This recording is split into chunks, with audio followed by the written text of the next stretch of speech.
Então ali deu um corte, mas a gente volta aqui, entendendo que na questão 2, que a questão 2 pede para a gente poder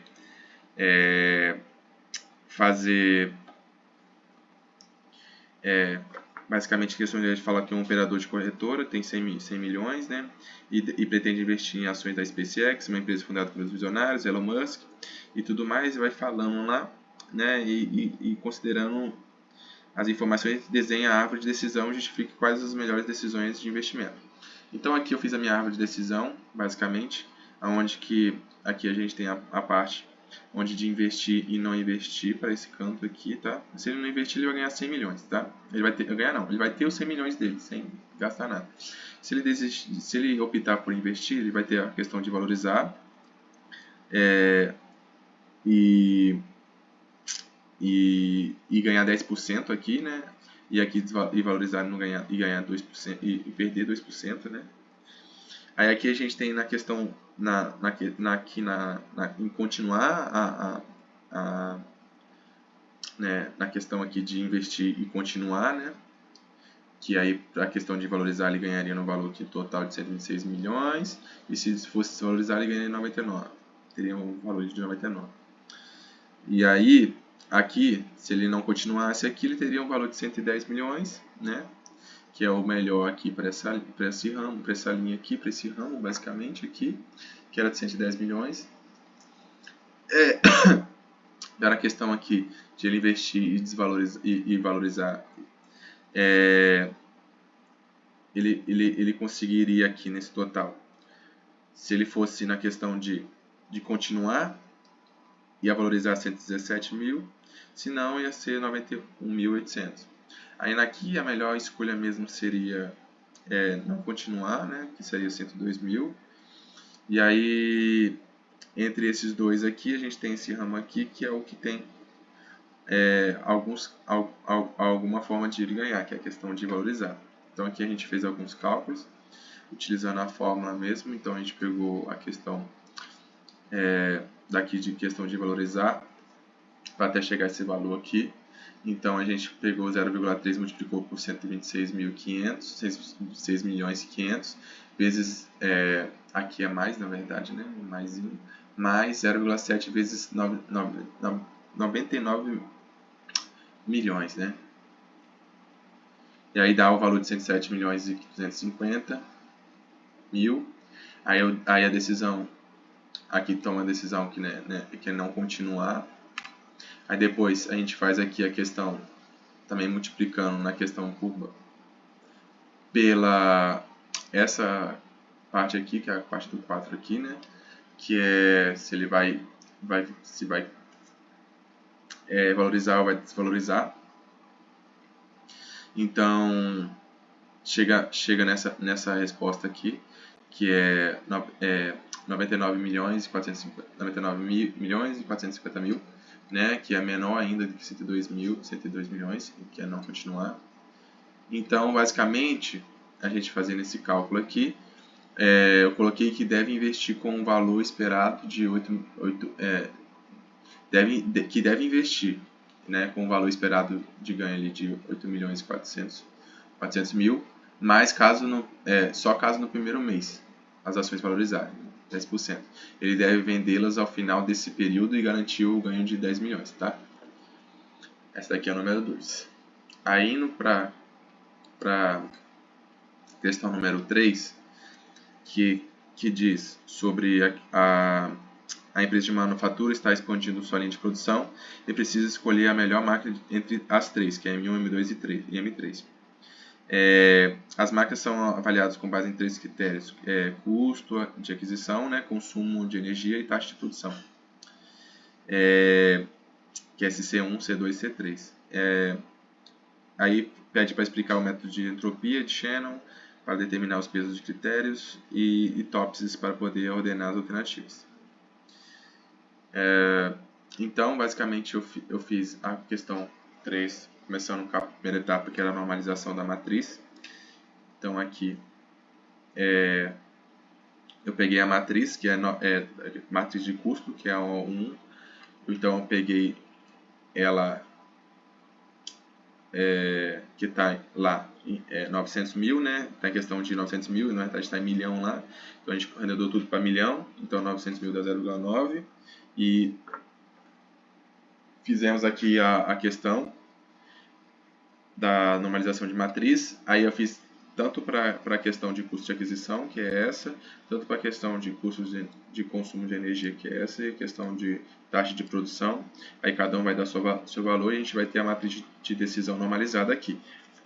Então aqui a gente tem o custo de aquisição, o consumo de energia e a taxa de produção. Depois a gente faz a segunda etapa, que é calcular os índices de entropia, que é basicamente a gente vai utilizar a fórmula que é menos o C1 aqui, né, que é essa unidade aqui, vezes o ln dele. E aí a gente vai chegar nesse valor, que é 0,99694. Então a gente faz para cada uma dessas colunas aqui, basicamente, a gente faz o H1, o índice de entropia para essa coluna, depois para essa coluna aqui, e para depois para essa coluna aqui, né? E aí a gente tem os índices de entropia, que é esses daqui que a gente separou aqui, que é o 0,99694, 0,99845, 0,99749. Então depois a gente faz o cálculo dos níveis de desvio, que é basicamente a gente pegar esses valores aqui, pegar eles e colocar, diminuir com menos 1, né, para a gente poder ter mais ou menos a base ali. Então a gente pega menos 1 dividido por esse valor, que vai dar esses valores aqui, que é 0, que é os níveis de desvio, que é 0,0306, 0,0155 e 0,0251. Pegando esses valores, a gente vai jogar para poder calcular os pesos, que é a quarta etapa. Então a gente vai utilizar essa fórmula, que a gente vai pegar cada um desses níveis de desvios aqui e vai dividir pela soma de cada um deles, tá? Total da soma. Então vai dar esses valores aqui, aí a gente vai ter a porcentagem basicamente desses valores aqui em porcentagem aqui, que é o custo de aquisição, que vai ficar 42%, o custo de energia 21%, o custo de produção 35,29%. Então os métodos, aí a gente acaba essa parte do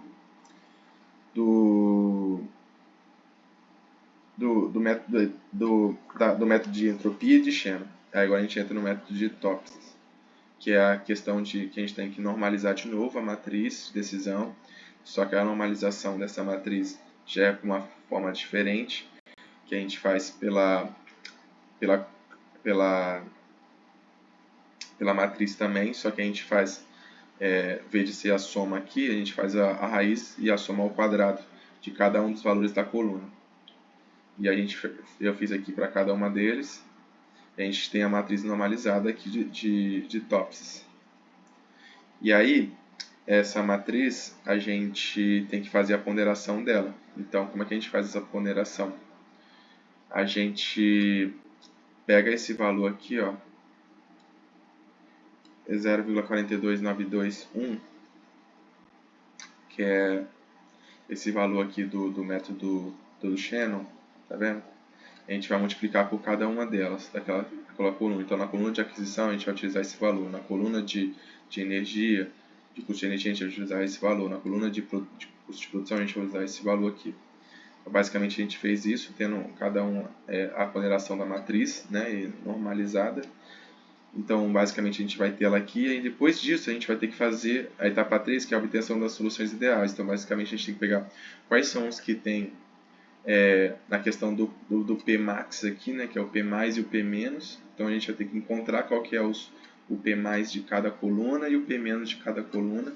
Nessa questão aqui da custo de aquisição, a gente sabe que o custo, a gente quer ter o menor custo possível. Então, o P mais seria o menor valor possível. Então, seria esse daqui, que é 0,228.228. E aí, na coluna de consumo de energia, que é essa coluna aqui, a gente também vai pensar qual que a gente quer. A gente quer maior consumo de energia ou menor consumo de energia. Certamente a gente quer o menor. Então, a gente vai pegar esse daqui E na questão aqui de taxa de produção, a gente quer produzir mais. Então, a gente vai pegar o maior valor, que é esse valor aqui, de 0,22. A gente vai fazer isso também pensando também no P-, tá? Qual a questão do P- aqui? Então, se a gente quer um custo de aquisição,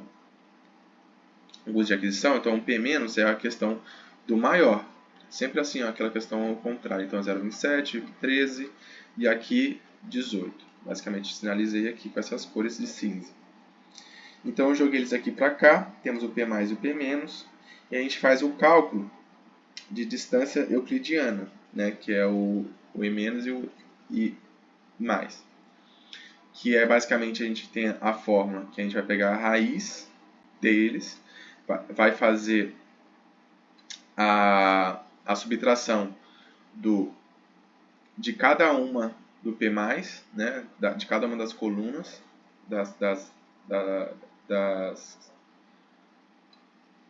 e aí a gente vai elevar ao quadrado e depois a gente vai tirar da raiz e a gente vai ter esse valor do E+, e fazer a mesma coisa aqui, era para ser menos. Vamos ajeitar aqui, direto, E-. Aí basicamente a gente vai ter esses valores, tá? Esse valor aqui para o E-. Depois disso a gente tem que fazer o cálculo do CI, que é basicamente, deixa eu lembrar aqui com o que era mesmo, que agora me deu um branco. É o cálculo dos coeficientes de proximidade, né? Então a gente faz esse cálculo, a gente vai pegar o E-, né? Dividir por E- mais E+. E a gente vai ter os cálculos de cada um aqui, então a gente vai ter que do C1 vai ser 0,54, do C2 vai ser 0,32 e do C3 vai ser 63. E aí a gente tem o resultado que M3 é maior do que M1, que é maior do que M2. Basicamente aqui então o C3, que é o M3 aqui, né? É 63, que é maior do que o C1, que é 54 aqui, né? Que é maior do que o C2, que é 32. Tá? A gente vai para a questão 4, que é a questão que fala sobre... deixa eu ler ela aqui, pegar ela aqui para a gente poder ler, que fala sobre a Duracell, que é uma empresa de solução de um novo fornecedor para baterias de alta performance, que tem 3 fornecedores para considerar, que é a Energize, a Sony e a Panasonic, e há uma hierarquia de valor que tem composta por 3 níveis, né? A gente tem aqui, então, o objetivo principal é selecionar o melhor fornecedor de bateria de alta performance. A gente tem os critérios, que é custo e desempenho, o subcritério, que é custo, preço unitário e condições de pagamento, e o desempenho é capacidade de carga e vida útil. Então, o professor deu para a gente algumas matrizes para a gente considerar. Então, basicamente, de início, a gente vai fazer o quê? Ordenar as ações com o método HP, utilizando o método de média geométrica, e depois calcular os vetores de prioridade. Então, a gente tem aqui a fórmula da método de média geométrica, e a gente faz como? A gente vai pegar aqui, então, a questão a gente pegar os dois critérios, que é o critério de custo e o de desempenho. Então a gente pegar a planilha que ele nos entregou, que é a questão do custo é a C1, né, e a de desempenho é a C2. Então a gente e depois a gente pegar nos subcritérios, desculpa, a gente pegar nas planilhas de subcritérios, que é o do custo, que vai ser do preço unitário, que é C1, C11 e C12, e no desempenho é C21 e C22. Então aqui a gente vai pegar a de custo primeiro para a gente poder fazer, então a gente colocar na fórmula. Basicamente a forma do método de média geométrica, ela é a raiz de n, que é o número de colunas, dividido, né, número de colunas, a raiz de n, que o n é o número de colunas, e dentro dessa raiz é dado pela linha, tá? A linha dessa coluna, multiplicação da linha dessa coluna. Então basicamente a gente peguei e fiz isso. E dividido, né? Aí dividido pela raiz de n também, né? Dividido pelo somatório dessas linhas, né? Pela essa forma de raiz e o somatório delas. Então, eu fiz para cada uma das colunas, que dá 0,61, 0,31 e 0,6, tá? E aí eu fiz também para a questão do custo do C2, que vai dar 0,7, 0,30 e 0,6. Depois, a gente tem a etapa 2, que é a parte de agregação da prioridade. Então, basicamente, a gente vai ter essas duas aqui do custo, né? C1 e C2. C1 e C2 aqui, separada. Aqui a matriz C1 e aqui a matriz C2 de custo, né? Então, a gente vai fazer a questão de ponderação, de pontuação, né? A partir da união de vetores de prioridade. Então, a gente faz aqui na questão a agregação das prioridades. Então, a gente vai colocar a matriz. Depois a gente coloca a matriz e a gente parte para achar os vetores. Como que a gente faz para achar esses? A gente faz o cálculo aqui, que é basicamente esse daqui, que a gente vai pegar a matriz que ele deu para a gente, que é o de critério, que é pegar o C1, né? E a gente vai ter o critério, cada um desses critérios, que é o C1 é a matriz 1, 4, 1 quarto e 1, né? Que a gente vai fazer esse cálculo aqui, o mesmo cálculo, que é a raiz de n, que aqui, como é uma matriz 2 por 2, vai ficar elevado a 2 aqui, né? E a gente vai fazer o somatório de cada linha. Aí deu esse valor que a gente arredondou para 0,8 e 0,2. E a gente vai utilizar essa fórmula aqui, que é basicamente o G é um vetor, né? O vetor de prioridade, que deveria ter uma seta aqui, só que eu não consigo colocar. E tem o P, que é a matriz de pontuação, né? Que é essa daqui, que é essa daqui. E o PC, que é o vetor de prioridade. Então, a gente vai fazer essa multiplicação, basicamente a gente pegar essa matriz aqui, a PC, e vai multiplicar por essa matriz aqui. Então, cada uma delas a gente vai ter um valor, tá? Então, assim, multiplicando ela aqui, uma matriz 3 por 3, 2 por 3, né? Uma matriz 1 por 2, a gente vai ter o resultado do G dessa forma, 0,576, 0,8165 e 1759. O desempenho do C21 também fazer a mesma coisa agora para o desempenho. Então eu fiz esse mesmo passo aqui para a questão do desempenho do 2.1 e do 2.2. E aí eu faço esse mesmo cálculo do G, do G, né, para a gente poder encontrar. E aí eu faço o cálculo aqui para poder encontrar o PC, que como que faz para encontrar o PC basicamente, né? A gente vai aqui pegar pela matriz que ele deu de critério, e a gente vai encontrar esse PC, e a gente vai multiplicar pela matriz também, pela matriz que deu pela matriz dos valores de desempenho. Então a gente pegar esse PC aqui, multiplicar pela matriz do desempenho, a gente vai ter uma nova matriz 1 por 3 aqui. E aí, para a gente poder finalizar, a gente tem a parte do objetivo, que é basicamente também só pegar essa matriz aqui, né, e multiplicar ela por esses valores. Que aí a gente vai encontrar esses últimos valores aqui, que basicamente vai dar aqui o A1 é o que a gente deveria escolher, então que o A1 é a parte da Energize, que seria a melhor escolha, né? E aí depois ficaria a A2, que seria a Sony, e a A3, que seria a Panasonic. Basicamente é isso, explicando bem mais rápido para poder caber em um tempo específico, não ficar tão grande, mas espero que tenha entendido e valeu!